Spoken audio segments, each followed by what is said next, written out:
नमस्कार किसान भाइयों, मैं हूं आपका दोस्त राकेश मौर्य और आप देख रहे हैं किसान सेवा यूट्यूब चैनल।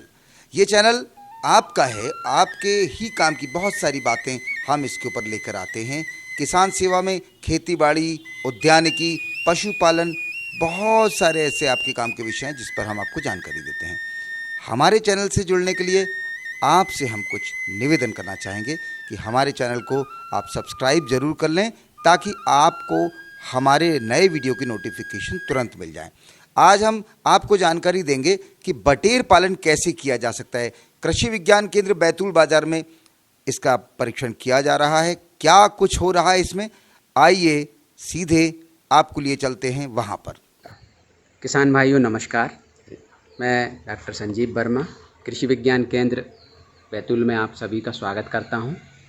किसान भाइयों, कृषि के साथ साथ बहुत सारे ऐसे व्यवसाय हैं जो हमारे किसान भाई बहुत थोड़ी सी जगह में कर सकते हैं और अधिकाधिक लाभ कमा सकते हैं। चूँकि खेती को लाभ का धंधा बनाना है, साथ ही साथ आय को दुगनी करना है।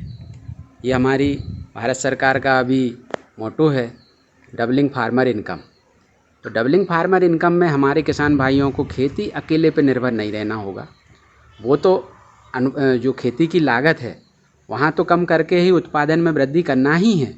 साथ ही साथ हमें जो है सहायक व्यवसाय के रूप में मुर्गी पालन, बटेर पालन, बकरी पालन, पशुपालन, इस तरह के व्यवसायों को भी अपनाना पड़ेगा। हम यहाँ चर्चा करेंगे बटेर पालन जो हमने यहाँ पे शुरू किया है अभी, जो आप जैसा कि आप देख रहे हैं पिक्चर में। देखिए किसान भाई, बहुत आसान व्यवसाय है। बैतूल ज़िले और उससे लगे हुए छिंदवाड़ा, आपका ये 2-3 ज़िले हैं, सिवनी है, इन ज़िलों में ये काफ़ी प्रचलन में है बटेर पालन। इसे जापानी कोयल बोलते हैं। ये जो बटेर की हमारी जो प्रजाति है वो जापानी कोयल है। और ख़ास करके जो हमारी इसकी उत्पादन की हम बात करें तो बहुत आसान है इसके जो हमारे चूजे हैं, चिक्स जो हैं बटेर के, वो छिंदवाड़ा में उपलब्ध हैं। वहाँ से हमारे किसान भाई ले सकते हैं और आने वाले समय में हम भी अपने सेंटर पे ये किसान भाइयों को उपलब्ध कराएंगे। चूँकि इसमें नर मादा दोनों तरह के पक्षी होते हैं और इनका काफ़ी कम वजन होता है। शुरुआती में बहुत तेज़ी से वृद्धि करते हैं। ये लगभग 40 से 45 दिन में ये हमारा जो बटेर की मादाएँ जो अंडे देना 45 दिन के बाद आरंभ कर देती हैं। और हमने ये जो इकाई आरंभ की है, लगभग 100 बटेर से अभी इकाई आरंभ की हुई है। और इसमें नर एवं मादा की पहचान भी होती है। नर जो है हमारे जितने होते हैं उनके जो गले के नीचे ब्राउन कलर का पट्टा होता है यहाँ, और जो मादाएँ होती हैं उनमें काले कलर का पट्टा होता है। और इसको जो इनका हम सेलिंग प्राइस है आमतौर पे हमारे किसान भाइयों के लिए इसलिए लाभकारी है कि हमने जो जगह जो यहाँ देख रहे हैं, हमारी जो यूनिट की लंबाई चौड़ाई जो है वो लगभग 12 बाई 12 की है। और इसमें हम लगभग 300 बटेर मतलब पक्षी 300 पक्षी हम इसमें पाल सकते हैं इस इकाई में। और एक बैच को हमको निकालने में लगभग 45 दिन का समय लगता है। और उसमें हमें विशेष, चूँकि हम फीडर अभी चूँकि दे रहे हैं, इसमें जो हम चिक्स को देते हैं फीडर, वही फीडर इसमें यूज कर रहे हैं। जो बर्ड हम, चूँकि ये यूनिट में पहले हम लोग कड़कनाथ भी किया करते थे, उसी जगह पे हमने 100 कड़कनाथ की जगह पे हमने 300 बटेर का स्पेस रखा हुआ उसमें। और इसमें जो हमारा जो एक बर्ड का जो रेट है लगभग 100 रुपये के पड़ता है। और हमारे किसान भाई यदि उसको ले जाते तो नर एवं मादा हम उनको देंगे तो आने वाले समय में उनके यहाँ अंडे भी होंगे और चूजे भी उनसे निकाल सकते हैं। यदि वो बैठा लेंगे उसको ठीक से, मादा बैठेगी तो उनके चूजे भी तैयार हो जाएंगे। इसके 17 से 18 दिन में, यदि इंक्यूबेटर है उनके पास, तो 17 से 18 दिन में इससे चूजे निकाले जा सकते हैं इस यूनिट से। और हमारा जो 100 की यूनिट है इसमें नर को यदि हम देखें तो जो ब्राउन कलर के गले हैं जिनके नर हैं, हमारे पास इन 100 बटेर से डेली हमारे लगभग 20 अंडे से 25 अंडे डेली के निकलते हैं। हमने 5 रुपये प्रति अंडे के हिसाब से इनकी सेलिंग प्राइस रखी हुई है। तो हमारे किसान भाई जो लोग भी इसको लेना चाहेंगे, 5 रुपये प्रति अंडे यहाँ उपलब्ध है हमारे पास बटेर के। चूँकि इसका जो अंडा होता है, इसकी ये विशेषता है कि वो कोलेस्ट्रॉल फ्री एग है, वो उसमें कोलेस्ट्रॉल की वृद्धि नहीं होती है। हमारे जो लोग खाते हैं इसको काफ़ी साथ ही जो दमा के मरीज़ हैं या हार्ट पेशेंट्स हैं उनके लिए बहुत लाभकारी है ये इसका बटेर का अंडा। चूँकि ये थोड़ा सा गर्म प्रवृत्ति का होता है, उसकी सेहत जो गर्म प्रवृत्ति की होती है, तो जो भी लोग इसको सेवन करते हैं एक तरह से मेडिसिनल वैल्यू है उसकी। और हमारे जो लोग इसको सेवन करना चाहें तो यहाँ से बराबर हमारे पास अंडे इसके उपलब्ध हैं, तो हम यहाँ से उपलब्ध करा रहे हैं। कई किसान लेके जा भी रहे हैं, बटेर भी लेके जा रहे हैं पेयर में हमारे यहाँ। हमारा इस बटेर पालन का जो मुख्य उद्देश्य है वो ये है कि हमारे इस ज़िले में नई जो है तकनीकी को बढ़ावा देना है और खेती के साथ लाभ का धंधा हमारे किसान भाई इसको अपना सकते हैं। खुले में भी इसको कर सकते हैं। हमारे किसान भाइयों के पास यदि बगीचे हैं वो हैं, वहाँ पर यदि छोटा सा उनने कच्चा शेड बना रखा है वहाँ भी इसको पाल सकते हैं हमारे किसान भाई चाहें तो, और अच्छा उत्पादन इससे प्राप्त कर सकते हैं।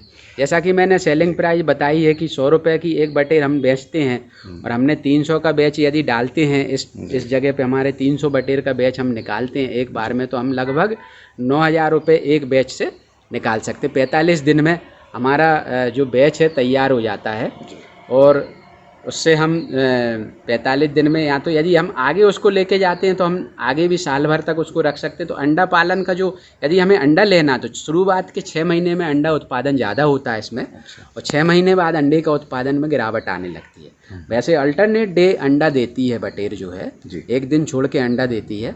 और यदि हम उसको अंडे पालन में ही रखना है तो हमें 6 महीने बाद इसको सेल कर देना चाहिए। तो ये एक इकोनॉमिकली फ़ायदेमंद होता है, आर्थिक रूप से फ़ायदेमंद होता है। और यदि हम सिर्फ बटेर पर्पज़ से ही उपयोग कर रहे हैं तो बटेर यदि बेचना है तो हम इनको देखते हैं 10 बटेरों का जो वज़न आता है लगभग जो है 1.5 किलो के आसपास, 150 पौने 2 किलो के आसपास वज़न आता है।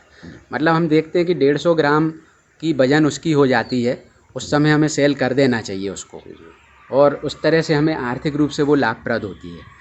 इस तरह से एक छोटा ऐसा व्यवसाय है जिसमें ज़्यादा पैसा नहीं लगता है किसान भाइयों का। 12 से 15 रुपए की इसकी शुरुआत में चिक्स मिलते हैं, वहाँ से लेके आप। और सबसे बड़ी बात यह है कि यहाँ के क्लाइमेट में काफ़ी सूट हो रहे हैं। हमारे यहाँ मोर्टेलिटी जो रेट है इसका 6% से भी कम है, 5.5% मोर्टेलिटी हुई है हम जो लाए हैं इसमें इस क्लाइमेट को देखते हुए। तो ये एक बहुत इम्पोर्टेंट है। यदि हम मुर्गी पालन में जाएंगे, यदि ब्रायलर कर रहा है तो उसकी मोर्टेलिटी बहुत ज़्यादा है, देखरेख बहुत ज़्यादा है, वैक्सीनेशन बहुत है उसमें। तो यहाँ चूँकि ये वाइल्ड तरीके से हम इसको पाल सकते हैं, इसमें ज़्यादा मोर्टेलिटी नहीं है, इसका जो सेलिंग प्राइस भी ठीक ही है, देखरेख ज़्यादा किसान भाइयों को इसमें करने की आवश्यकता नहीं, क्योंकि ये वाइल्ड प्रवृत्ति की है तो उसमें ज़्यादा देखभाल की आवश्यकता किसान भाइयों को नहीं पड़ती है, और उत्पादन बराबर है। 45 दिन में आप आए जेब में रख सकते हैं। और इस तरह से यदि अपन यहाँ करते हैं तो साल में कम से कम 8 से 9 बैच इस जगह से निकाल सकते हैं हमारे किसान भाई जी। यदि किसान भाई ये व्यवसाय अपनाना चाह रहे हैं तो उनको हम बैकयार्ड बटेर पालन का काम किसान भाई कर सकते हैं। बैकयार्ड मतलब जहाँ उनने अपना पशुपालन का काम कर रखा है, उसी के पीछे एक कच्चा शेड बना करके इसी प्रकार से कच्चा शेड बना लें, कोई पक्का शेड की आवश्यकता नहीं है। कच्चे शेड में ये बटेर के चिक्स डाल के बटेर पालन का काम कर सकते हैं। वैसे इसमें ब्रूडर की आवश्यकता नहीं होती। हमने ब्रूडर भी रखे हैं तापमान के लिए, क्योंकि बैतूल ज़िला ठंडे जगह में आता है, हमारा काफ़ी ठंडक होती है यहाँ। और उसमें हमें जैसे हम मुर्गी पालन का कार्य करते हैं आमतौर पर जो कृषक, वही पूरी व्यवस्था इसमें बटेर पालन में लगती है हमें। अपन चारों तरफ से उसको शेड को बंद करने के लिए ये टेम्परेरीली हमने ये बोरी और फट्टे लगा रखे हैं, इनसे हम शाम को इनको गिरा देते हैं, दिन में सुबह खोल देते हैं। और इस अंदर हमने जो बल्ब लगा रखे हैं 100 वाट के, ये बल्ब लगा रखे हैं हमने तापमान को मेंटेन करने के लिए। 4 बल्ब हमने लगा के रखे हुए। अभी हमारी 100 की यूनिट है ये, जब यूनिट बढ़ती है तो हम बल्ब की संख्या बढ़ा देंगे तापमान में। जब चूँकि हमने तो हमारे 2 ब्रूडर भी हैं 4-4 बल्ब के, 8 बल्ब के ब्रूडर भी हैं। यदि हमें तापमान को और ज़्यादा तरीके से मेंटेन करना है यहाँ पर, तो हम उसको जैसे ही इनकी तापमान में गिरावट आती है तेज़ी से, तो हम इसको बल्बों की संख्या ज़्यादा कर देते हैं, बढ़ा देते हैं, उसको ज़्यादा बल्ब जलाना शुरू कर देते हैं, ताकि अंदर का जो तापमान है वो मेंटेन रहे। दूसरी जो यहाँ पे जो हम खर्च की बात करें तो हम देखते हैं कि हमारा जो यदि हम 100 का यूनिट लाते हैं तो प्रतिदिन इसमें लगभग 4 किलो फीडर हमें लगता है, जो यदि हम परचेज करके लाते हैं। और यदि हम परचेज नहीं करें तो मक्का को हम फीडर के रूप में इसमें उपयोग कर सकते हैं। तो 4 किलो मक्का प्रतिदिन 100 के फीडर में जब वो हमारा 12-15 दिन के हो जाते हैं, लगभग 4 किलो मक्का लगती, 2 किलो सुबह और 2 किलो शाम। बाकी अतिरिक्त कोई फीडर की ज़रूरत नहीं होती। पानी सिंपली हम जो बर्तन आप उपयोग करते हैं, हम मुर्गी पालन में जो बर्तनों का उपयोग कर सकते हैं उनको भी कर सकते हैं, और इसमें उनकी भी आवश्यकता नहीं है। मैं यहाँ पर किसान भाइयों को बता दूँ, हमने तो ये किए हुए हैं जो मुर्गी पालन में करते हैं। इनको नहीं भी हो, हमारे किसान भाई पे इस तरह के बर्तन उनके पास नहीं भी हो, तब भी इनको सिंपली प्लेट में अपना दाना रख सकते हैं। किसी प्रकार की ये श्रृंखलता इनमें नहीं होती है। ये बहुत शांत स्वभाव की होती हैं बटेरें, और सिंपली अपना भोजन करती हैं। पानी भी किसी बर्तन में प्लेट में रख सकते हैं पीने के लिए, 2 प्लेट में। तो इस तरह से हमने ये व्यवस्था, तो ये सिंपल है, बिल्कुल बहुत साधारण पद्धति है। इसमें कोई विशेषता लिए हुए नहीं है, क्योंकि ये वाइल्ड नेचर की होती है, इसलिए कुछ विशिष्टता की इसमें आवश्यकता नहीं होती। ये पूरी तरह वनों में विचरण करने वाला पक्षी है। और इसके जो हम उत्पादन लागत की बात यदि कहें, किसान भाई बहुत ज़्यादा उत्पादन लागत इस पर नहीं आती है। यदि उनके पास मक्का वो स्वयं की लगाते हैं तो उत्पादन लागत में उनकी भारी गिरावट हो जाएगी। और इनका जो फीडर, मैंने 4 किलो प्रतिदिन फीडर है, और 45 दिन में आपको ख़त्म कर देना है, इसको बेच देना है। और आगे बढ़ाएंगे तो फीडर थोड़ा सा इनका बढ़ता जाता है। वही जो 4 किलो हम दे रहे थे वो लगभग 6 किलो पे आ जाएगा। प्रतिदिन 6 किलो हमें फीडर देते रहना पड़ेगा। फिर भी यदि हम मुर्गी पालन की तुलना में देखें तो काफ़ी इसमें अंतर है। जो फीडर जो देते हैं, फीड देते हैं, उसमें काफ़ी डिफरेंस है दोनों की तुलना में। तो इस तरह से किसान भाई ये कम लागत की उत्पादन की तकनीकी है ये। और चूँकि ये पूरी तरह से वनों में विचरण करने वाला पक्षी है, वाइल्ड है, इसमें कोई विशिष्टता की आवश्यकता नहीं है। किसी प्रकार के ज़्यादा टीकाकरण की आवश्यकता नहीं होती। शुरुआत में ही एक बार टीकाकरण कर देते हैं, उसके बाद ज़रूरत नहीं होती है। और बहुत कम ड्यूरेशन का है, 45 दिन में किसान भाई इसको बेच के लाभ कमा सकते हैं।